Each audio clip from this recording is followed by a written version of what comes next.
ತನುವಿಗ ಆತ್ಮನಿಗೆ ಸಂಗತಿಯಿಲ್ಲವೆಂದೆಂದು ವನಿತೆ ಕೇಳ ಬೆಳಕು ಕತ್ತಲೆಯಂತೆ. ಪದ ಜಡವಿದು ತನು ತಾನು ಅಜಡನೆಂತು ಸಂಗತಿ ಜಡವ ಅಜಡಂಗಳಿಂಗಪ್ಪುದೇ ಬಡನಡುವಿನ ಬಾಲೆ ಬಗೆಯುವುದು ನೀನಿಲ್ಲಿ ಸೊಡರು ಕತ್ತಲೆಗಳ ತೆರನೆಂದು. ತನುವಿಗ ಆತ್ಮನಿಗೆಂತೂ ಪದವಿಲ್ಲವೆಂತೆನೆ ತನು ಮೂರ್ತವದು ತಾನಮೂರ್ತನು ತನು ಭಿನ್ನವ ಅದ್ವೆನಿಪನೆ ತಾನಿಂತು ತನು ಲಯವದು ತಾನ ಅಲಯನಾಗಿ. ತನು ದೃಶ್ಯವ ಆತ್ಮನೇ ದೃಶಿ ರೂಪು ತನು ಮಿಥ್ಯೆ ನಿಪುದು ತಾನೇ ಸನ್ಮಾತ್ರನು ತನು ದುಃಖ ಪಿಂಡವ ಅರಿವೇ ಸುಖಮಯನಾಗಿ. ತನುವಿಗೆ ತನಗೆ ಮೇಳನವಿಲ್ಲ ತನುವಿನೊಡನೆ ಸಂಗವನ ಅನುದಿನಮಿಲ್ಲಾಗಿ. ತನು ಧರ್ಮವ ಕರ್ಮಗಳೇ ಒಡಗೂಟ ಇನಿತಿಲ್ಲವ ಆತ್ಮಂಗೆ ತಿಳಿದಂದು. ಕೇಳೆಣ್ಣ ಮನದನ್ನೇ ಮೈತ್ರಿ ಮುದದಿಂದ ದೇವಿದನಿದನ ಅನ್ಯ ದೇಹದಂದೊಳು ಸಂದೇಹವಿಲ್ಲದೆ ಕಾಣರಿಯದ ಮೋಹಿತಂಗವುದೇ ನಿಜಾನಂದವುದು ಕೋಟಿ ದೇಹದೊಳು ಉಗ್ರ ತಾಪಸನಾಗಿ. ದೇಹಾತ್ಮರ್ಗ ನೂನ್ಯ ವಿಲಕ್ಷಣತ್ವ ನಿರೂಪಣೆ. ತನುವಿಗ ಆತ್ಮನಿಗೆ ಸಂಗತಿ ಇಲ್ಲವೆಂದೆಂದು ವನಿತೆ ಕೇಳ ಬೆಳಕು ಕತ್ತಲೆಯಂತೆ.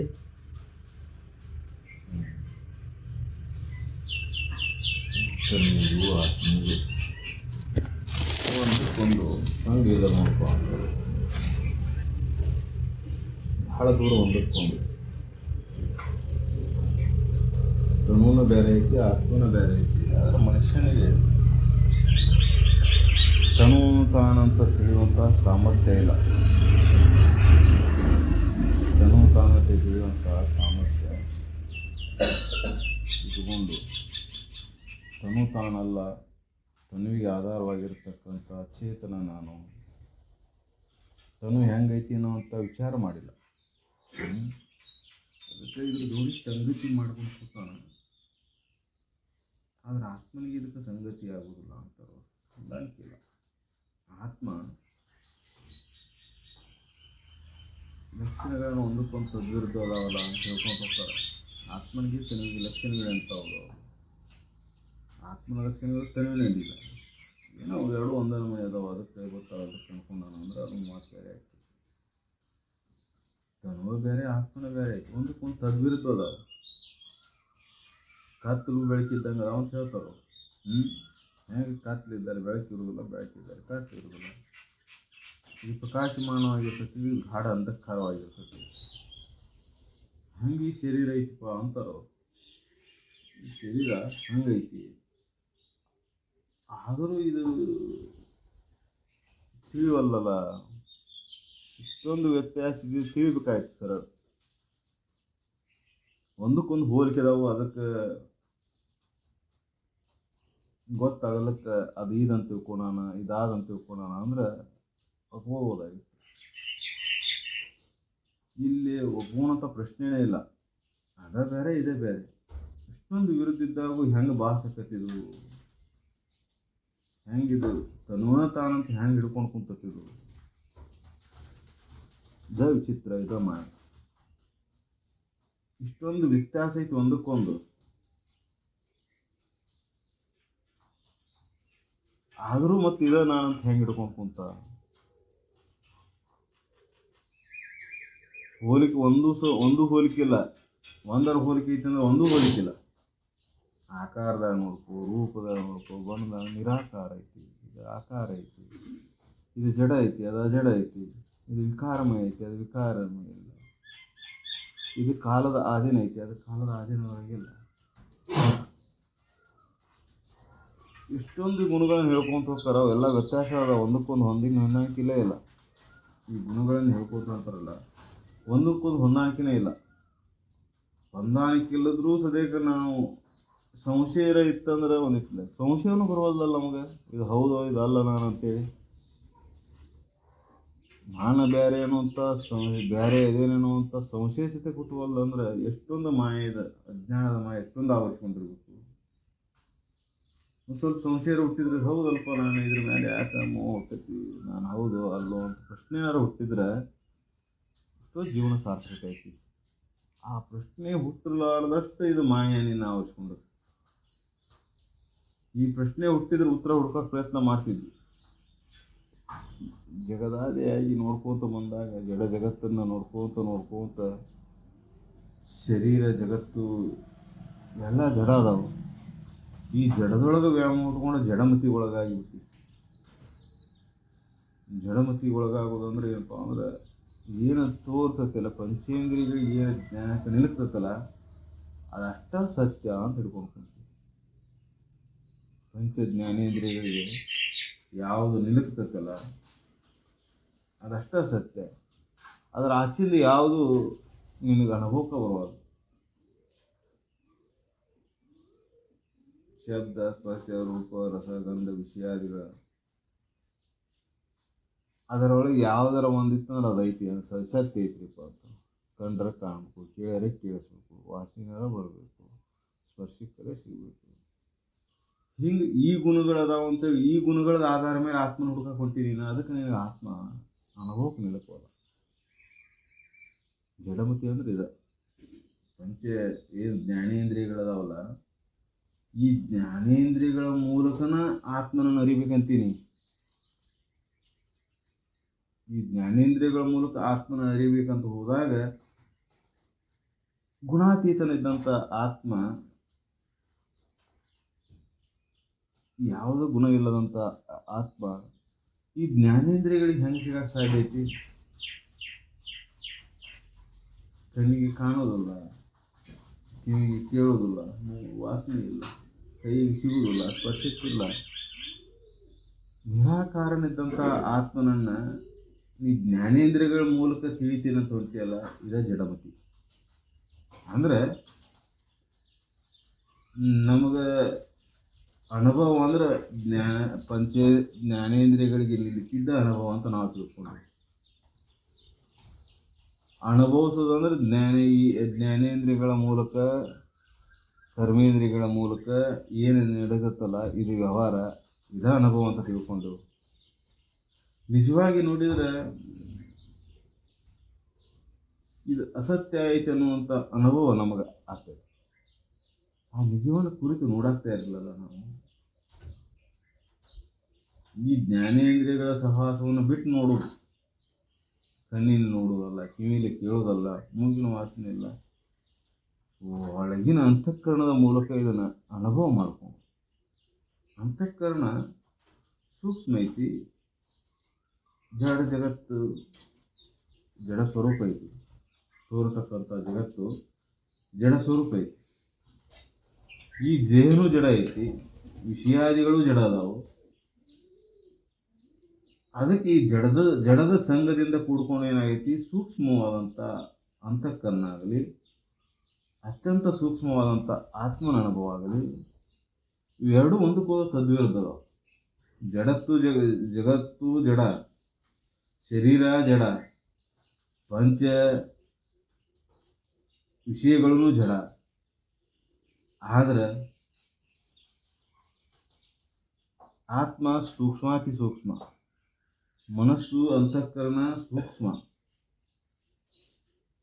ಅನುಭವ ಆಗೋದು ಸೂಕ್ಷ್ಮ ಅಂತಃಕರಣದೊಳಗೆ. ನಾವು ಹಿಡ್ಕೊಂಡಿದ್ದು ಜಡವನ್ನು, ಜಡದೊಳಗೆ ಅನುಭವ ಆಗತ್ತದಂತ ನಾವು ತಿಳ್ಕೊಂಡೆವು. ಕಣ್ಣಿನೊಳಗೆ ಅನುಭವ ಆಯಿತು, ಸ್ಪರ್ಶದೊಳಗೆ ಅನುಭವ ಆಯಿತು.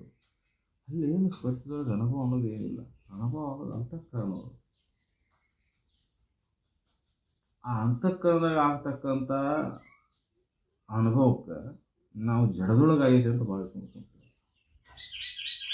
ಜಡದೊಳಗೆ ಏನು ಆಗಕ್ಕೆ ಸಾಧ್ಯನೇ ಇಲ್ಲ. ಜಡದೊಳಗೆ ಏನೂ ಇಲ್ಲೇ ಇಲ್ಲ.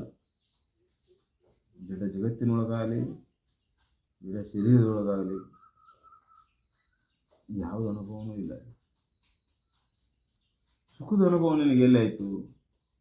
ಅಂತಃಕರಣದೊಳಗಾಗಿತ್ತು. ಚರ್ಮಕ್ಕೆ ಸ್ಪರ್ಶ ಆಗುವುದಕ್ಕೆ ಅನುಭವ ಆಗಿದ್ದು ಅಂತಃಕರಣಕ್ಕೆ. ಅದಕ್ಕೆ ಈ ಅನುಭವ ಅನ್ನೋದು ಅಂತಃಕರಣವಾಗಿರ್ತೈತಿ ಹೊರತಾಗಿ ಈ ಇಂದ್ರಿಯಗಳಲ್ಲಿಲ್ಲ. ನಾವು ಇಂದ್ರಿಯಗಳಲ್ಲೇ ಅನುಭವ ಐತೆ ಅಂತ ತಿಳ್ಕೊಂಡ್ಕೊಂತೀವಿ, ಜಗತ್ತಿನ ಭೋಗದೊಳಗೆ ಸುಖ ಐತೆ ಅಂತ ತಿಳ್ಕೊಂಡ್ಕೊಂತೀವಿ. ಇದಕ್ಕೆ ತಾಮಸಮತಿ ಅಂತ ಹೇಳ್ತಾರೆ. ತಾಮಸಮತಿ ಒಳಗಾಗಿ ಅಂದರೆ ಅಜ್ಞಾನದಿಂದ ಕೂಡಿಕೊಂಡಂಥ ಜೀವಾತ್ಮ ನಾನು ಶರೀರ, ನಾನು ಹುಟ್ಟಾವ, ನಾನು ಸಾಯಾವ, ಈ ಜಗತ್ತಿನ ವಿಷಯಗಳೆಲ್ಲ ಭೋಗಕ್ಕದಾವು, ಈ ಭೋಗದೊಳಗೆ ಸುಖ ಐತಿ ಅಂತೇಳಿ ಅಜ್ಞಾನದಿಂದ ಹುಡ್ಕೋತ ಹೊಂಟಾನ. ಇದು ಎಷ್ಟು ಜನ್ಮಾದರೂ ಮುಗಿಯೋದಿಲ್ಲ. ಅದಕ್ಕೆ ವ್ಯತ್ಯಾಸ ಭಾಳ ಐತಿ ನೋಡಪ್ಪ ಅಂತ ಹೇಳ್ತಾರೆ. ಇದು ಒಂದು ಕಡೆ ಅತ್ಯಂತ ಸೂಕ್ಷ್ಮ, ಇದು ಅತ್ಯಂತ ಜಡ, ಇದು ವಿಕಾರಮಯ, ಇದು ವಿಕಾರರಹಿತವಾದಂಥದ್ದು. ಇದು ಕಾಲದ ಚಕ್ರದೊಳಗೆ ಸಿಕ್ಕು ಬದಲಾವಣೆ ಹಾಕೊಂತ ಹೋಗ್ತೈತಿ. ಇದು ಬದಲಾವಣೆ ಆಗಲಾರದಂಥದ್ದು. ಎಲ್ಲ ಗುಣಲಕ್ಷಣಗಳನ್ನು ಹೇಳಿ ಇಷ್ಟೊಂದು ವ್ಯತ್ಯಾಸ ಐತೆ ಅಂತ ಹೇಳಿದ್ರು ಸದ್ಯಕ್ಕೆ ಮತ್ತೆ ಮೋಹ ಈ ಬೆಳವಳಗೆ ಐತಲ್ಲ ಯಾಕಪ್ಪ? ಹೇಳಿದ ಮೇಲೂ ಇದು ಅನುಭವ ಕೊಡುವಲ್ಲ. ಯಾಕಂದ್ರೆ ಕೇಳಿದ್ರೆ ಅನುಭವ ಕೊಡುವಂಥದ್ದು. ಅದಕ್ಕೆ ಭಾಳ ಸೂಕ್ಷ್ಮ. ಹೇಳಿದ ಕೂಡಲೇ ತಿಳಿತ್ರಿ ಅನುಭವಕ್ಕೆ ಮಂತ್ರಿ ಅನ್ನುವಂಥದ್ದಲ್ಲ. ಅಲ್ಲಿ ಇದು ತಿಳಿಬೇಕು ಅಥವಾ ಇದು ಅನುಭವಕ್ಕೆ ಬರಬೇಕಾಗಿತ್ತಂದ್ರೆ ಹಂಗೆ ಬದುಕಬೇಕು. ಅದ ಗಟ್ಟಿಯಾಗಿರ್ಬೇಕು ಒಳಗೆ. ಅಂದರೆ ಯಾರೇ ಹೇಳೋಣ ನಾನು ತಿಳಿತಿ, ನಾ ಓದಿ ತಿಳ್ಕೊಂಡೀನಿ ಅಂದ್ರೆ ಅನುಭವಕ್ಕೆ ಬರೋದಿಲ್ಲ. ಅಂತಃಕರಣದೊಳಗೆ ಏನು ದೋಷ, ಜಡಮತಿ, ಜಡಭಾವಕ್ಕೊಳಗಾಗೈತಲ್ಲ, ಇದು ಜಡಭಾವಕ್ಕೊಳಗಾಗೈತಿ. ಇದು ಶರೀರ ನಾನು ಹುಟ್ಟವ, ನಾನು ಸಾಯವಣ್ಣ ಅಂತ ಜಡಭಾವ ಏನೈತಲ್ಲ, ಈ ಅಂತಃಕರಣದ ಈ ಜಡಭಾವ ಕಿತ್ತು ಹೋಗಬೇಕು. ಬ್ರಹ್ಮನಿಷ್ಠತ್ವ ಅಂತ ಅದಕ್ಕೆ ಅಂತಾರೆ. ಸಚ್ಚಿದಾನಂದ ಸ್ವರೂಪ ನಾನು ಆತ್ಮ, ಅರಿವು, ಚೈತನ್ಯ ಸ್ವರೂಪನ ನಾನದೇನಂತ ತಿಳಿಬೇಕಲ್ಲ. ಜಡ ಶರೀರನ ನಾನು ತಿಳ್ಕೊಂಡು ಕುಂತಾಗ ತಾಮಸಮತಿಗೊಳಗಾಗಿ ಜಡದೊಳಗೆ ಸುಖವನ್ನು ಹುಡುಕೊಂತ ಕುಂತಾಗ ಈ ಅನುಭವ ಆಗೋದು. ಅದನ್ನು ಇದನ್ನು ತಿಳಿತಾ ತಿಳಿತಾ ತಿಳಿತಾ ಇದರ ಮೇಲಿನ ವ್ಯಾಮೋಹವನ್ನು ಬಿಟ್ಟು ಇದರ ಸಂಘ ಬಿಟ್ಕೋತ ಹೋಗೋದು, ಅದರ ಸಂಘ ಬೆಳೆಸ್ಕೋತ ಹೋಗೋದು. ಸಂಘ ಮಾಡಿದ್ದು ಯಾವುದು ಈಗಿದೆ, ಬಿಡಬೇಕಾಗಿದ್ದು ಯಾವುದು? ಅಂತಃಕರಣ. ಇಲ್ಲಿ ಆತ್ಮನಿಗೂ ಸಂಬಂಧ ಇಲ್ಲ, ವಿಷಯಗಳಿಗೂ ಸಂಬಂಧ ಇಲ್ಲ. ವಿಷಯಗಳು ಜಡ ಸ್ವರೂಪ ಅದಾವ, ಅವು ಯಾವುವು ಸುಖ ಕೊಡ್ತೇವೆ ಅಂತ ಹೇಳಿಲ್ಲ. ಅವಕ್ಕೆ ಯಾವುದು ಸ್ವಶಕ್ತಿನೇ ಇಲ್ಲ. ಆತ್ಮ ನಿರ್ಗುಣದ, ಎದರೊಳಗೂ ಲೇಪನ ಇಲ್ಲ ಅವನು. ಆದರೆ ಇಲ್ಲಿ ಅಂತಃಕರಣದೊಳಗೆ ದೋಷ ಇದೆ. ಅಂತಃಕರಣದ ದೋಷದಿಂದ ಅಂತಃಕರಣ ವಿಷಯಗಳಲ್ಲಿ ಒಂದಾಗೈತಿ, ತದಾತ್ಮ ಭಾವನ ಹೊಂದೈತಿ. ಜಡ ಶರೀರದಲ್ಲಿ ಒಂದಾಗೈತಿ, ತದಾತ್ಮ ಭಾವನ ಹೊಂದೈತಿ. ಇದ ನಾನಂತೂ ಭಾವದಲ್ಲಿ ಗಟ್ಟಿ ಐತಿ.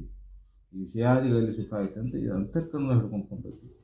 ಅದಕ್ಕೆ ಇದನ್ನು ಅಂತಃಕರಣದೊಳಗೆ ಏನು ಹಿಡ್ಕೊಂಡು ಕುಂತತ್ತಲ್ಲ, ಇದನ್ನು ಬಿಡಿಸೋದು, ಅದನ್ನು ಹಿಡಿಸೋದು. ಅಂತಃಕರಣದಾಗ ಏನು ಹಿಡ್ಕೊಂಡು ಕುಂತೈತಿ? ಈ ಶರೀರ ನಾನು, ಜಗತ್ತಿನ ಸತ್ಯ, ಇದು ನನ್ನ ಹೆಸರು, ಇದು ನನ್ನ ಜಾತಿ, ಇದು ಕುಲ, ಗೋತ್ರ, ಗಂಡು, ಹೆಣ್ಣು, ದೊಡ್ಡವ, ಸಣ್ಣವ, ಎಲ್ಲ ಭಾವ ಅಂತಃಕರಣದಾಗ ಹಿಡ್ಕೊಂಡು ಕುಂತೈತಿ. ಈ ಶರೀರದಾಗ ಎಲ್ಲಿ ಹಿಡ್ಕೊಂಡು ಕುಂತಿಲ್ಲ, ಇದನ್ನ ಅಂತಃಕರಣದಾಗ ಐತಿ. ಅದಕ್ಕೆ ಈ ಅಂತಃಕರಣ ಅನ್ನೋದು ಅತ್ಯಂತ ಸೂಕ್ಷ್ಮ ಐತಿ. ಶರೀರ ಬದಲಾವಣೆ ಆಗ್ತಾವೆ, ಅಂತಃಕರಣ ಬದಲಾವಣೆ ಆಗಿಲ್ಲ. ಅಂತಃಕರಣ ಸೂಕ್ಷ್ಮ ಐತಿ. ಶರೀರ ವಿಕಾರ ಆಕತಿ, ಅಂತಃಕರಣ ಬದಲಾವಣೆ ಆದರೂ ಸದ್ಯಕ್ಕೆ ಈ ಜಡಮತಿಗೆ ಒಳಗಾಗಿ ಅದು ಬದಲಾವಣೆ ಅನ್ಸಕತ್ತೈತಿ. ಅದು ಹೆಂಗೆ ಎದ್ರ ಸಂಗಿರ್ತೈತೆ ಅದ್ರಂಗೆ ಕಾಣಕ್ಕೆ ಬರುತ್ತೆ. ಅದಕ್ಕೆ ಉದಾಹರಣೆ ಕೊಡ್ತಾರ, ವಜ್ರವನ್ನು ಯಾವ ಬಣ್ಣದ ಬಟ್ಟೆ ಮೇಲೆ ಇಡ್ತಿ ಅದರ ಪ್ರತಿಬಿಂಬ ಅದರ ಕಾಣಿಸ ಶುರುವಾಗ್ತದೆ. ಕೆಂಪು ಬಟ್ಟೆ ಮೇಲಿಟ್ಟು ಅದರ ಕೆಂಪು ಕಾಣಿಸ ಶುರುವಾಗ್ತದೆ. ನೀಲಿ ಬಟ್ಟೆ ಮೇಲಿಟ್ಟು ನೀಲಿದು ಕಾಣಕ್ಕೆ ಶುರುವಾಗ್ತದೆ. ಪ್ರತಿಬಿಂಬ ಕಾಣಿಸ್ತದೆ. ಹಾಗೆ ಅಂತಃಕರಣದೊಳಗೆ ಈ ಶರೀರ ನಾನು ಭಾವ ಕುಂತಲ್ಲ, ಇದಕ್ಕೆ ಇದು ಜಡ ಭಾವ. ಅಂತಃಕರಣ ಸೂಕ್ಷ್ಮ ಇದ್ರೂ ಜಡಭಾವ ಯಾಕೆ ಹುಟ್ಟುತ್ತೆ ಅಂದರೆ ಜಡಮತಿ ಒಳಗೆ, ಜಡ ಶರೀರದ ಭಾವಕ್ಕೊಳಗಾಗಿ, ಜಡ ಜಗತ್ತಿನ ಭಾವಕ್ಕೊಳಗಾಗಿ. ಅದಕ್ಕೆ ಇದನ್ನು ತೆಗೆದು ಹಾಕಬೇಕಾಯ್ತು. ನಾನು ಜಡ ಶರೀರ ಅನ್ನೋ ಭಾವವನ್ನು ತೆಗೆದಾದ್ರೆ ಅಂತಃಕರಣ ಸೂಕ್ಷ್ಮ ಆಯಿತು. ಅಂತಃಕರಣ ಸೂಕ್ಷ್ಮ ಐತಿ. ಅದು ಸುತ್ತಮುತ್ತಲು ಜಡಭಾವ ತುಂಬಿಕೊಂಡು ಕುಂತಿದ್ದರಿಂದ ಅದು ಜಡ ಅನ್ಸಾಕತ್ತೆ. ಈ ಜಡಭಾವವನ್ನು ತೆಗೆದು ಹಾಕಿದಾಗ ಅದು ಅತ್ಯಂತ ಸೂಕ್ಷ್ಮ ಐತಿ. ಅದನ್ನು ಆತ್ಮನಲ್ಲಿ ವಿಚಾರ ಮಾಡಿ ಆತ್ಮನಲ್ಲಿ ಆಯ್ಕೆ ಮಾಡಿದಾಗ ಅದು ನಿರಾಕಾರ ನಿರ್ಗುಣ ನಿರ್ಲೇಪ ಆಗಿಬಿಡ್ತದೆ. ಅವಾಗ ಆನಂದನ ಆನಂದ. ಈಗ ಕೆಂಪು ಬಟ್ಟಿ ಮೇಲೆ ಇಟ್ಟು ಕೆಂಪದು ಕಾಣಕತ್ತೈತಿ, ತೆಗೆದು ಬಿಳೆ ಬಟ್ಟಿ ಮೇಲೆ ಇಟ್ಟು ಬಿಳೆದು ಕಾಣಕ್ಕೆ ಪ್ರತಿಫಲನ ಅಷ್ಟ. ಅದಕ್ಕೆ ತನ್ನದಾದಂಥ ಯಾವುದೂ ಇಲ್ಲೇ ಇಲ್ಲ ಅಂತಃಕರಣಕ್ಕೆ. ಅದು ಯಾವ ಸುತ್ತಮುತ್ತಲು ಹೆಂಗೆ ಸಂಗ ಇರ್ತೈತಿ, ಹೆಂಗೆ ವಾತಾವರಣ ಇರ್ತೈತಿ, ಹಂಗೆ ರೂಪುಗೊಳ್ತೈತಿ. ಅದಕ್ಕೆ ಈ ಅಂತಃಕರಣವನ್ನು ಬದಲಾವಣೆ ಮಾಡೋದು ಮನುಷ್ಯನ ಕರ್ತವ್ಯ. ಮನುಷ್ಯನಾಗಿ ಬಂದ ಮೇಲೆ ಸತ್ಯವನ್ನು ತಿಳಿದ ಈ ಅಂತಃಕರಣವನ್ನು, ಜಡಭಾವಕ್ಕೊಳಗಾದಂಥ ಅಂತಃಕರಣವನ್ನು, ಜಡ ಜಗತ್ತಿನಲ್ಲಿ ಮೋಹಕ್ಕೊಳಗಾದಂಥ ಅಂತಃಕರಣವನ್ನು ತೆಗೆದು ನಿರಾಕಾರ ನಿರ್ಗುಣ ನಿರ್ಲೇಪನಾದಂಥ ಸರ್ವಶಕ್ತನಾದಂಥ ವಿಶಾಲವಾದಂಥ ಆ ಆತ್ಮನಲ್ಲಿ ಐಕ್ಯ ಮಾಡೋದು, ಅದನ್ನು ಸಾಕ್ಷಾತ್ಕಾರ ಅಂದರು. ಅದನ್ನು ಮುಕ್ತಿ ಅದು. ಮುಕ್ತಿ ಅದನ್ನು ಮತ್ತೊಂದೇನಿಲ್ಲ. ಹೀನ ಪ್ರವೃತ್ತಿ ಒಳಗಾದಂಥ ಈ ಅಂತಃಕರಣವನ್ನು ಪರಿಶುದ್ಧವಾಗಿ ಮಾಡ್ಕೋತ ಹೋಗುದು. ಜಡಮತಿಗೆ ತಾಮಸಮತಿಗೊಳಗಾದಂಥ ಅಂತಃಕರಣವನ್ನು ಸೂಕ್ಷ್ಮಮತಿಯತ್ತ ಓದು ಅದನ್ನು ನಿರ್ಗುಣ ನಿರ್ಲೇಪನನಾಗಿ ಮಾಡೋದು. ಅದಕ್ಕೆ ಅಂತಃಕರಣ ಅನ್ನೋದು ಎದರ ಜೋಡಿ ಇರ್ತೈತೆ ಅದರಂಗಾಗಿ. 4 ದಿನ ನೀನು 4 ಜನರ ಜೋಡಿ ಕುಂದ್ರು, 4 ಜನರ ವಿಚಾರಗಳು ನಿನ್ನೊಳಗೆ ಬರಾಕ್ಬಿಡೋ, ನಿನ್ನೊಡನು ವಿಚಾರ ಹೋಗಿಬಿಡುತ್ತೆ. ಅವ್ರು 4 ಮಂದಿ ಏನು ಮಾತಾಡ್ತಿರ್ತಾರೆ, 5ನೇದಾದ ಮೇಲೆ ಅದು ಪರಿಣಾಮ. ನಿಧಾನವಾಗಿ ಈ ಒಂದು ಅಂತಃಕರಣ ಹಂಗೆ ರೂಪುಗೊಳ್ಕೋತ. ಅದಕ್ಕೆ ಸತ್ಸಂಗ ಇದಕ್ಕೆ ಬಹಳ ಮುಖ್ಯ. ಅಂದರೆ ಸಂಘದೊಳಗಿದ್ದಂಥ ವಿಚಾರಗಳನ್ನು ಒಬ್ಬರದು ನೋಡ್ಕೊಂಡು ಹೋಗಿ ಅದು ಬಿಗಿ ಹಾಕ್ಕೊಂತ ಹೋಗ್ತದೆ. ಅದಕ್ಕೆ ಇಲ್ಲಿ ತಾಮಸಮತಿಗೊಳಗಾಗಬಾರ್ದು. ಸಜ್ಜನರ ಸಂಘಕ್ಕೆ ಬಂದ ಮೇಲೆ ಸಾತ್ವಿಕ ವಿಚಾರ ಸಚ್ಚಿಂತನೆಯನ್ನು ನಡೀಬೇಕು. ಅದು ಅಂತಃಕರಣವನ್ನು ಬದಲಾವಣೆ ಮಾಡ್ತದೆ. ಯಾರ ಅಂತಃಕರಣದೊಳಗೆ ಈ ದೋಷ ಹೋಗ್ತದೆ, ಆ ಅಂತಃಕರಣ ಶಾಂತವಾಗಿ ಉಳಿಬೇಕು. ಅಂತಃಕರಣ ಶಾಂತವಾಗಿ ಉಳಿಬೇಕಾಯ್ತಂದ್ರೆ ಈ ದೋಷಗಳು ಹೋಗ್ಬೇಕು. ಅದಕ್ಕೆ ನಾವು ಕತ್ತಲು ಬೆನ್ನು ಹತ್ತೀವಿ, ಬೆಳಕಿನ ಬೆನ್ನು ಹತ್ತೀವಿ, ಬೆಳಕಿನ ಸ್ವರೂಪ. ಅದಕ್ಕೆ ಈ ಶರೀರ ಅನ್ನೋದು ಕತ್ತಲು ಇದ್ದಂಗೆ, ಧಾರಮಯ ಇದ್ದಂಗೆ. ಇದು ಯಾವಾಗ ಏನಾಗ್ತೈತಿ ಹೆಂಗಾಗ್ತೈತಿ ಗೊತ್ತಿಲ್ಲ. ಆತ್ಮ ಅನ್ನೋದು ಬೆಳಕಿದ್ದಂಗೆ, ಒಂದಕ್ಕೊಂದು ತದ್ವಿರುದ್ಧದ. ನೀ ಜೀವನ ಪರ್ಯಂತ ಏನು ಬಾಳೆ ಮಾಡೋಕ್ಕಲ್ಲ, ಇದು ಕತ್ತಲದಾಗ ಮಾಡಿದಂಗೆ. ಅಜ್ಞಾನದಾಗ ಮಾಡಿದ್ದು ಕತ್ತಲದಾಗ ಮಾಡಿದ, ಜ್ಞಾನದೊಳಗೆ ಮಾಡಿದ್ದು ಬೆಳಕಿದಾಗ ಮಾಡಿದ. ತಿಳಿದು ಮಾಡೋದು, ತಿಳಿಲಾರ್ದ ಮಾಡೋದು. ಎಲ್ಲರೂ ಈಗ ಬಾಳೆ ಮಾಡಾಕತ್ತೀರಂತ ನೀವು ಮಾಡಾಕತ್ತೀವಿ ಹೊರತಾಗಿ ನೀವು ತಿಳಿದೇನು ಮಾಡಾಕತ್ತೀರಿ ಇದನ್ನು ಬಾಳೆ. ನೀವು ವಿಚಾರ ಮಾಡೇ ಇಲ್ಲ ಇದ್ರ ಬಾಳೆ, ಈ ಜಗತ್ತಿನ ಸಂಬಂಧ, ಈ ಸಂಸಾರದ ಸಂಬಂಧ ವಿಚಾರ ಮಾಡೇ ಇಲ್ಲ. ವಿಚಾರ ಮಾಡಿದ್ರು ಹೆಂಗೆ ವಿಚಾರ ಮಾಡಾಕತ್ತಿ, ಸುತ್ತಮುತ್ತಲಿನ ವಿಚಾರಗಳು ನಿನ್ನೊಳಗೆ ಸೇರ್ಕೊಂಡಾವು. ಅದು ನಿನಗೆ ಹಂಗೆ ವಿಚಾರ ಮಾಡಾಕತ್ತ. ಜನ್ಮಾಂತರ ಬಂದಾವ, ಈಗ ಬಂದಿಲ್ಲ ಇವು ಎಲ್ಲ ಸಂಸ್ಕಾರಗಳು. ಆ ಸಂಸ್ಕಾರದ ದಶೆಯಿಂದ ಏನಾಕತಿ, ನೀನು ವಿಚಾರ ಹಂಗೆ ಬರಾಕ್ಬೇಕು. ಇನ್ನಟ್ಟು ಬಾಳೆ ಮಾಡಬೇಕು, ಇನ್ನಟ್ಟು ರೊಕ್ಕ ಗಳಿಸ್ಬೇಕು, ಇನ್ನಟ್ಟು ಸಿರಿ ಸಂಪತ್ತು ಗಳಿಸ್ಬೇಕು, ದೊಡ್ಡ ಮನೆ ಕಟ್ಟಬೇಕು, ಮಕ್ಕಳಿಗೆ ಮದುವೆ ಮಾಡಬೇಕು, ಅವ್ರಿಗೆ ವಿದ್ಯೆ ಕಲಿಸ್ಬೇಕು. ಇದೆಲ್ಲ ಸುತ್ತಮುತ್ತಲಿನ ವಿಚಾರಗಳಿಂದ ನೀನು ಒಳಗೆ ಬಂದಿದ್ದು. ನಿಂದು ಸ್ವಂತ ಅನ್ನೋದು ಏನಿಲ್ಲ. ಜಗತ್ತನ್ನು ನೋಡಿದಿ, ಅದರ ಭಾವಕ್ಕೆ ಬಿದ್ದು ಅದರಂಗೆ ಆಗಿಬಿಟ್ಟು ನೀನು. ಅದಕ್ಕೆ ಈ ತಾಮಸಮತಿ ಒಳಗಾಗಿ ಶರೀರ ಭಾವಕ್ಕೆ ಬಿದ್ದು ಏನು ಮಾಡ್ಕೋಂತ ಕಟ್ಟಿಬಿಟ್ಟು ಕುಂತಿಯಲ್ಲ, ಇದ್ರೊಳಗೆ ಎದುರಾಗೂ ಸುಖ ಇಲ್ಲ. ಅರ್ಥಾತ್ ಏನಪ್ಪ ಅಂದ್ರೆ ಅಂತಃಕರಣದೊಳಗೆ ಏನೈತಲ್ಲ ಈ ದೋಷ, ಜಡಮತಿ, ಜಡಭಾವನ, ಈ ಶರೀರನ ಭಾವ, ನಾಮರೂಪಾದಿಗಳೇನು ಹೇಳ್ಕೊಂಡು ಕುಂತತಿ. ನನ್ನ ಹೆಸರು ಅಂಥದ್ದು, ನಾನು ಅಂಥವ ರಾಮ, ಅಂಥ ಜಾತಿ ಅವ, ಅಂಥ ಕೋದಾವ, ನಾ ದೊಡ್ಡವ, ನಾ ಸಣ್ಣವ, ನಾ ಗಣಮಗ, ನಾ ಹೆಣ್ಮಗಳು. ಇವೆಲ್ಲ ನಿನ್ನ ಗಮನ. ನೀನು ಗಂಡು ಅಲ್ಲ, ಹೆಣ್ಣು ಅಲ್ಲ. ನೀನು ಹುಟ್ಟಿನೂ ಇಲ್ಲ, ನೀನು ಸತ್ತೂ ಇಲ್ಲ. ನೀನು ಹೆಂಗದಿ ನೋಡ್ಕೋ, ಬೆಳಕಿದ್ದಾಗದಿ, ಪ್ರಕಾಶಮಾನವಾದ ಬೆಳಕು. ಆದರೆ ನೀನು ಅಜ್ಞಾನದಿಂದ ಕೂಡಿ ಕತ್ತಲು ಒಳಗೊಂಡು ಅದಕ್ಕೆ ಸ್ವಲ್ಪ ಹೆಸರುಗಳು ಅಂತಾರೆ ಅವರು. ಇನ್ನೊಂದು ಪದ್ಯದಾಗ ಮತ್ತು ಅದನ್ನ ಹೇಳ್ತಾರೆ, ಅದನ್ನ ಹೇಳ್ಕೊಂತ ಹೋಗ್ಯಾರ. ಭಾಳಷ್ಟು ಪದ್ಯದೊಳಗೆ ನಿಜಗುಂಡು ಗ್ರಂಥದೊಳಗೆ ತೊಗೊಂಡ್ರೆ ಎಲ್ಲ ಇದ್ರೊಳಗೂ ತೊಗೊಂಡು ದೇಹಕ್ಕೂ ಆತ್ಮಕ್ಕೂ ಇರ್ತಕ್ಕಂಥ ವ್ಯತ್ಯಾಸವನ್ನು ತಿಳಿಸ್ಕೊಂತ ಹೋಗ್ಯಾರ.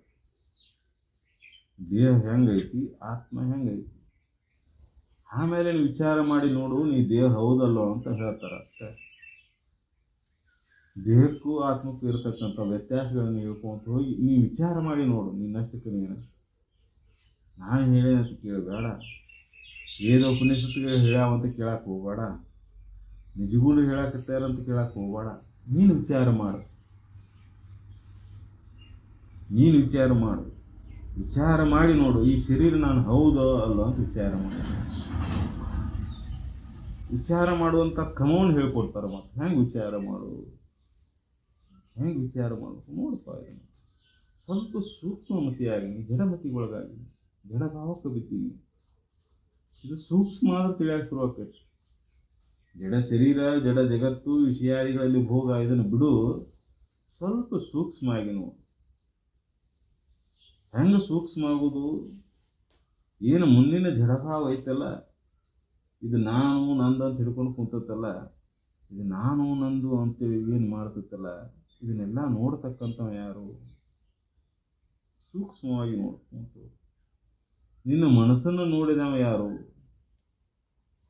ಜಡ ಜಗತ್ತು ನೋಡೋದಾಯ್ತು, ಕಣ್ಣು ನೋಡ್ತಿ ಅಂತ ಹೇಳ್ತಿ. ಕಣ್ಣು ಮುಚ್ಚಿದಾಗ ಕೆಲವೊಂದಷ್ಟು ನೋಡ್ತಿ, ಮತ್ತು ಕಣ್ಣು ನೋಡ್ತಿ ಅಂತ ಯಾಕಂತಿ? ಕಣ್ಣಿಗೆ ನೋಡುವ ಸಾಮರ್ಥ್ಯ ಇಲ್ಲ, ತೋರಿಸುವ ಸಾಮರ್ಥ್ಯ ಅಷ್ಟೇ. ನೋಡೋ ನೀನ. ಕಿವಿಗೆ ಕೇಳುವ ಸಾಮರ್ಥ್ಯ ಇಲ್ಲ, ಕೇಳಿಸೋದಷ್ಟ ಅದ್ರ ಕೆಲಸ. ಕೇಳೋ ಬೇರೆ, ಕೇಳಿಸೋವನ್ನ ಕೇಳಕತ್ತಾನಂತ ನೀ ತಿಳ್ಕೊಡ್ಕೊ. ಅದು ಮಾಧ್ಯಮ ಅಷ್ಟೇ. ಅದ್ರ ಮೂಲಕ ಕೇಳೋ ಒಬ್ಬ ಬೇರೆ ಅದ. ಅವ ಇರಲಿಲ್ಲ ಅಂದ್ರೆ ಕಿವಿ ಒಳಗೆ ಶಬ್ದನಾದ ಬಿದ್ದರೂ ಸದಕ್ಕೆ ಕೇಳೋದಿಲ್ಲ. ಯಾಕಂದ್ರೆ ಕೇಳೋವಿಲ್ಲ. ಕಣ್ಣು ತೆಗೆದಿದ್ರು ಕಾಣೋದಿಲ್ಲ, ಯಾಕೆ ನೋಡೋವಿಲ್ಲ.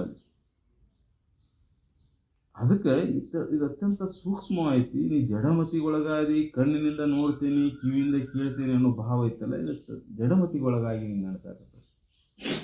ಕಣ್ಣು ತೆಗೆದ್ರು ಕಾಣೋದಿಲ್ಲ, ಕಿವಿ ಇದ್ರು ಕೇಳೋದಿಲ್ಲ, ಮೂಗಿದ್ರು ವಾಸನೆ ಬರೋದಿಲ್ಲ, ನೀನಿಲ್ಲ ಅಂತ.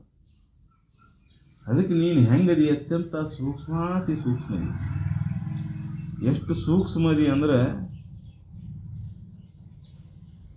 ನಿನ್ನನ್ನು ಮನಬುದ್ಧಾದಿಗಳಿಂದನೂ ಅರಿಯಕ್ಕೆ ಸಾಧ್ಯ ಇಲ್ಲ. ಜಗತ್ತಿನೆಲ್ಲ ಎದರಲ್ಲಿ ತಿಳಿಯಾಕತ್ತಿ ನೀನೀಗ? ಬುದ್ಧಿಯಿಂದ ತಿಳಿಯಾಕತ್ತಿ, ಅಂತಃಕರಣದಿಂದ ತಿಳಿಯಾಕತ್ತಿ. ಅಂತಃಕರಣವನ್ನು ತಿಳಿಯವ ಮತ್ತೊಬ್ಬ ಬೇರೆ. ಎಷ್ಟು ಸೂಕ್ಷ್ಮ ಇರಬೇಕು. ಜಗತ್ತಿನ ಎಲ್ಲ ಲೆಕ್ಕಾಚಾರಗಳನ್ನು ಬುದ್ಧಿ ಮಾಡ್ತತಿ. ಬುದ್ಧಿಯ ಲೆಕ್ಕಾಚಾರ ಹಾಕ್ತೈತೆ ಅನ್ನೋದು ನೋಡೋಣ ಮತ್ತೊಬ್ಬ. ಅಂದ್ರೆ ಎಷ್ಟು ಸೂಕ್ಷ್ಮ ಇರಬೇಕು ನೀನು. ಅದಕ್ಕೆ ಹೇಳ್ತಾರೆ ಅವರು, ಆತ್ಮ ಅನ್ನೋದು ಅಷ್ಟೊಂದು ಸೂಕ್ಷ್ಮ, ಅತಿ ಸೂಕ್ಷ್ಮ. ನೀನು ತಿಳ್ಕೊಂಡಷ್ಟು ಜಡಮತಿ, ಜಡಭಾವ ಇಲ್ಲದ್ರೊಳಗೆ ಅತ್ಯಂತ ಸೂಕ್ಷ್ಮ, ಅತಿ ಸೂಕ್ಷ್ಮ. ಏನು ಶರೀರ ಐತಿ ಅತ್ಯಂತ ಜಡವಾದದ್ದೈತಿ. ಇದರ ಪಂಚವಾಯುಭೂತಗಳಿಂದ ಆದಂಥ ಐತೈತಿ. ಇದರೊಳಗೆ ಎಲ್ಲ ಕಲ್ಮಶಗಳು ತುಂಬ್ಯಾವು. ಇದ್ರೊಳಗೆ ನೀರೈತಿ, ಗಾಳಿ ಐತಿ, ಬೆಂಕಿ ಐತಿ, ಭೂಮಿ ಐತಿ, ಆಕಾಶ ಐತಿ. 5 ತತ್ವಗಳು ಇದ್ರೊಳಗದ. ನೀನು ಈ ತತ್ವಗಳನ್ನು ಮೀರಿದವ. ತತ್ವಗೂಡದೆ ವಿಲಕ್ಷಣ ಆಗಿ ನಿಂತು ನೋಡದೆ ಅಂತ ಹೇಳಿಲ್ಲ. ಹಂಗೆ ಇದನ್ನು ವಿಲಕ್ಷಣವಾಗಿ ನಿಂತು ನೋಡಿದನು. ಹಂಗೆ ನೋಡು. ಈ ಶರೀರವನ್ನು ನೋಡು, ಈ ಅಂತಃಕರಣವನ್ನು ನೋಡು. ಅಂತಃಕರಣದ ಒಳಗೆ ಏನೋ ಭಾವ ಬಂದತ್ತಲ್ಲ, ಆ ಭಾವವನ್ನು ಸ್ವಲ್ಪ ನಿರೀಕ್ಷಣೆ ಮಾಡ್ಕೊಂತ ಹೋಗು. ಇದೊಂದು ಸೂತ್ರ. ನಿರೀಕ್ಷೆ ಮಾಡ್ಕೊಂತ ಹೋಗು. ಮನಸ್ಸಿನೊಳಗೆ ಯಾವ ವಿಚಾರ ಬಂತು, ಯಾವ ವಿಚಾರ ಹೋಯಿತು, ಮನಸ್ಸು ಎಲ್ಲೆಲ್ಲಿ ತಿರುಗಾಡಿ ಬಂತು, ಒಂದು 5 ನಿಮಿಷ, 2 ನಿಮಿಷ, 10 ನಿಮಿಷ ಜಾರಕೊಂತ ಅಂದಮೇಲೆ ವಿಚಾರ ಮಾಡಿ ನೋಡಿ. ಇಲ್ಲೆಲ್ಲ ಹೋಗಿ ಬಂತಲ್ಲ ಇದು ಮನಸ್ಸು, ಅದನ್ನು ನೋಡಾವ ಯಾರು? ಮನಸ್ಸು ಹೋಗಿದ್ದನ್ನು ತಿಳಿದಾವ ಯಾರು? ಮನಸ್ಸ ತಿಳಿದಿಲ್ಲ, ಮನಸ್ಸು ಹೋಗಿದ್ದನ್ನು ತಿಳಿದಾವ ಒಬ್ಬ. ಬುದ್ಧಿ ಲೆಕ್ಕ ಹಾಕಾಕತ್ತೈತಲ್ಲ, ಇಷ್ಟೋ ತನಕ ಕುಂತಿದ್ದು ಧ್ಯಾನಕ್ಕೆ ಕುಂತಿ ಅಂತೇಳಿ ಏನೇನು ಲೆಕ್ಕ ಹಾಕಿದು? ಬಾಳೆದು ಲೆಕ್ಕ ಹಾಕ್ತಿ, ಹೆಂಡ್ರು ಮಕ್ಕಳದು ಲೆಕ್ಕ ಹಾಕ್ತಿ, ಹೊಲ ಮನಿದು ಲೆಕ್ಕ ಹಾಕ್ತಿ. ಇದೆಲ್ಲ ಲೆಕ್ಕ ಹಾಕಿದ್ರೆ ನೋಡೋಣ ಯಾರು? ನೋಡ್ಕೊಂತಾವ ಸುಮ್ಮನೆ.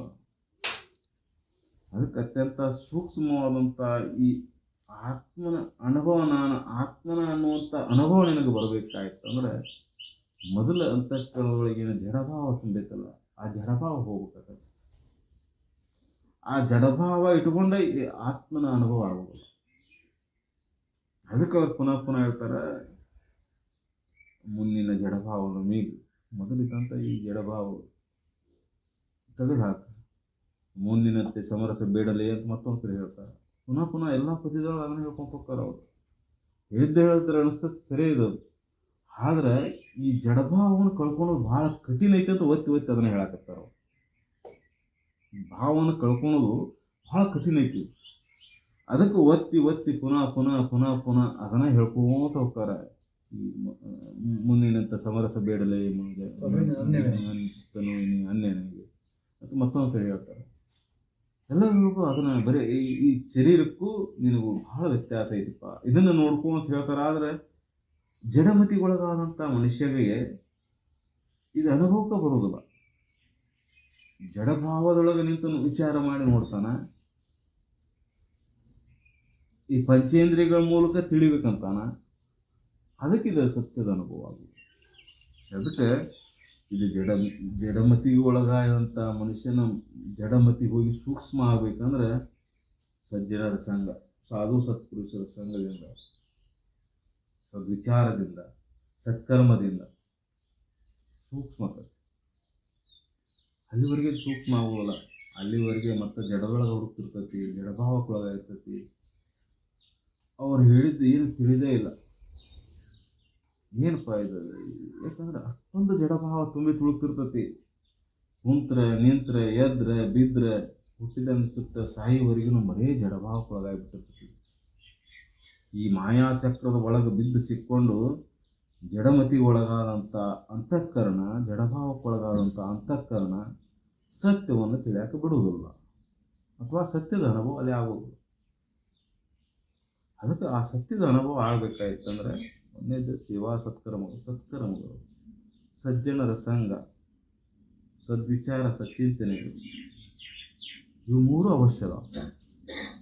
ಸೇವಾ ಸತ್ಕರ್ಮಗಳು, ಸಜ್ಜನರ ಸಂಘ, ಸದ್ವಿಚಾರ, ಸಚ್ಚಿಂತನೆ, ಇವು ಮೂರನ್ನೂ ತಪ್ಪಿಸ್ಕೊಳಂಗಿಲ್ಲ. ಸೇವಾ ಸತ್ಕರ್ಮಗಳಿಂದ ಅಹಂಕಾರ ಮಮಕಾರಗಳನ್ನು ತಳ್ಕೊಳಕ್ಕಾಗ್ತೈತಿ.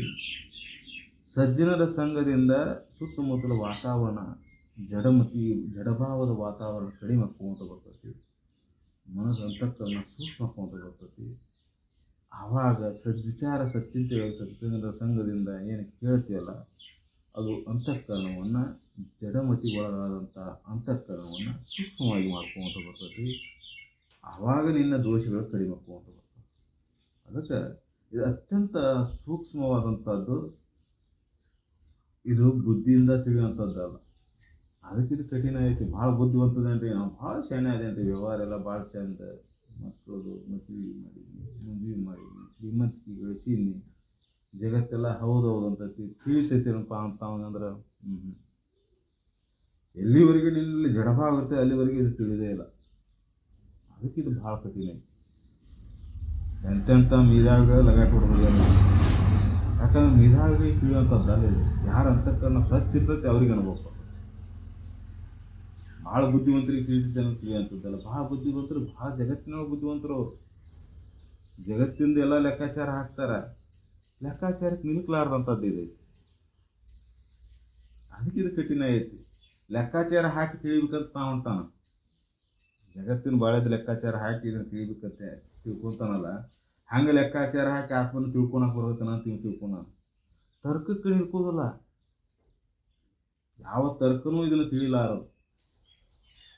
ತರ್ಕ ಮಾಡ್ಕೊತ ಅಂತ ಹೇಳ್ತೇವೆ ಅಂದ್ರೆ ತಿಳಿಲಾರದು. ಎಲ್ಲ ತರ್ಕಗಳು ನಿಂತಾಗ ಕೊನೆಗೆ ತರ್ಕಗಳು ನಿಲ್ಲಬೇಕು. ಬುದ್ಧಿ ಶೂನ್ಯ ಆಗಬೇಕು. ಬುದ್ಧಿ ಚತುರ್ಮುಖಿ ಆದಾಗ ತಿಳಿದಿಲ್ಲ, ಇದು ಬುದ್ಧಿ ಶೂನ್ಯ ಆದಾಗ ಅನುಭವ ಕೊಡ್ತದೆ.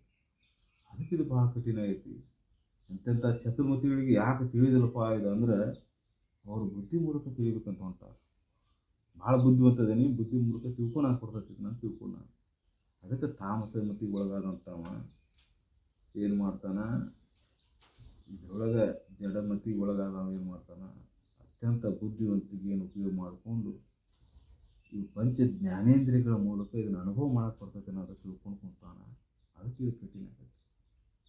ಜ್ಞಾನೇಂದ್ರಿಯಗಳ ಅವಶ್ಯಕತೆ ಇಲ್ಲ ಇದಕ್ಕೆ, ಶರೀರದ ಅವಶ್ಯಕತೆ ಸಾಧನ ಅಷ್ಟೇ ಇದೆ. ಆದ್ರೆ ತಿಳಿ ಅವ ಬ್ಯಾರೆನ, ಅವರು ಬ್ಯಾರೆನ ಐತಿ. ಇದಕ್ಕೆ ಸಾಕ್ಷಿ ಸ್ವರೂಪ ಐತಿ. ಅದು ಬುದ್ಧಿ ಮೂಲಕ ತಿಳಿತೀವಿ ಅಂದ್ರೆ ಬುದ್ಧಿಯನ್ನು ಶೂನ್ಯ ಮಾಡ್ಕೊಳೋದು ಏನು ಕರ್ತವ್ಯ ಅಷ್ಟೇ. ಮನಸ್ಸನ್ನ ಮೂಲಕ ತಿಳಿತೀನಿ ಅಂದ್ರೆ ಮನುಷ್ಯನ ಚಂಚಲ ವೃತ್ತಿಯನ್ನು ಕಡಿಮೆ ಮಾಡೋದು, ಸಂಕಲ್ಪ ವಿಕಲ್ಪಗಳನ್ನು ನಾಶ ಮಾಡ್ಕೊಂಡು ಅದನ್ನು ಶೂನ್ಯ ಮಾಡೋದು. ಅವಾಗಿದ ಅನುಭವ ಕೊಡ್ತೈತೆ ನೋಡಪ್ಪ. ಅದಕ್ಕೆ ಮೊದಲಿನ ಹಂಗೆ ಇದು ಕತ್ತಲ ಬೆಳಕಿನ ಆಟ ಬ್ಯಾಡೇನು. ಕತ್ತಲನ್ನು ಬಿಟ್ಟುಬಿಡು ಸಹವಾಸ. ಶರೀರ ಅಂದರೆ ಕತ್ತಲ, ಇದು ವಿಕಾರಮಯ, ಇದು ನಾಶ ಆಗುವಂಥದ್ದು. ಅದಕ್ಕೆ ಇದ್ರ ಬೆನ್ನು ಹತ್ತಬೇಡ. ಇದು ನೀ ಎಷ್ಟರ ಮಾಡು, ಎಷ್ಟರ ಪ್ರಯತ್ನ ಮಾಡು, ಎಷ್ಟರ ತಿದ್ದು, ಎಷ್ಟರ ತೀಡು, ಇದು ಪ್ರಾರಂಭ ಕರ್ಮ ಪಡೆದು ಬಂದೈತಿ. ನೀ ಬ್ಯಾಡ ಅಂದ್ರು ಬಿಡುವುದಿಲ್ಲ, ಬೇಕಂದ್ರು ಬರೋದಿಲ್ಲ. ಏನು ಪ್ರಾರಂಭ ಬರ್ಬೇಕಾದ್ರೆ ಬಂದತಿರ್ತದೆ. ನೀನು ಗಜೀಮ್ ನಿಂತ ಜಗತ್ತಿನಾಗ ಏನಾರ ಮಾಡಿ ತಪ್ಪಿಸ್ಕೋಬೇಕಂತ ಮಾತ್ರ ಸಾಧ್ಯನೇ ಇಲ್ಲ. ತಿಳ್ಕೊಂಬಿಡ. ಒಂದು ಏನಪ್ಪ ಅಂದ್ರೆ ನಿನ್ನ ಕರ್ಮಗಳು ಪರಿಶುದ್ಧವಾಗಿ, ಯಾರ ಕರ್ಮಗಳು ಪರಿಶುದ್ಧ ಹಾಕುವಂಥವು, ಇನ್ನೊಬ್ರಿಗೆ ಕೆಟ್ಟ ಬಯಸಿದಂಗೆ, ಇನ್ನೊಬ್ರಿಗೆ ಒಳ್ಳೆಯದನ್ನು ಬಯಸ್ಕೊಂತ ಒಳ್ಳೆಯದನ್ನು ಮಾಡ್ಕೊಂತ, ಯಾರ ಅಂತಃಕರಣವನ್ನು ಸ್ವಚ್ಛ ಮಾಡ್ಕೊಂತ ಹೋಗ್ತಾರ, ಅವರಿಗೆ ಸರಳ ತಿಳಿತೈತಿ. ಅದಕ್ಕೆ ಇದು ಸ್ವಲ್ಪ ಜಟಿಲ ಯಾಕೆ ಅನ್ಸಾಕತ್ತಂದ್ರೆ ನಾವು ಜಡಮತಿಗೊಳಗಾಗಿದ್ದಕ್ಕೆ ಜಟಿಲ ಅನ್ಸಾಕ. ಅತ್ಯಂತ ಸರಳ ಯಾವಾಗ ಅನಿಸುತ್ತಂದ್ರೆ ಜಡಮತಿಯನ್ನು ತೆಗೆದು ಹಾಕಿ ಸೂಕ್ಷ್ಮ ಭಾವಗಳು ತುಂಬಿದಾಗ ಇದು ಅತ್ಯಂತ ಸರಳ ಅನ್ಸಾಕ್ತದೆ. ಅಲ್ಲಿವರೆಗೆ ಇದು ಕಬ್ಬಿಣದ ಕಡಲೆನೇ ಯಾರು ತಿಳಿದಿಲ್ಲ. ಅದಕ್ಕೆ ಮೊದಲೇ ಮೆಟ್ಟಲಪ್ಪ ಏನಂದ್ರೆ ನೀತಿವತ್ತಾದ ಜೀವನ, ಸೇವಾ ಸತ್ಕರ್ಮಗಳು, ಸಜ್ಜನರ ಸಂಘ, ಸದ್ವಿಚಾರ, ಸಚ್ಚಿಂತನೆ. ಓಂ ಶಾಂತಿ ಶಾಂತಿ ಶಾಂತಿ.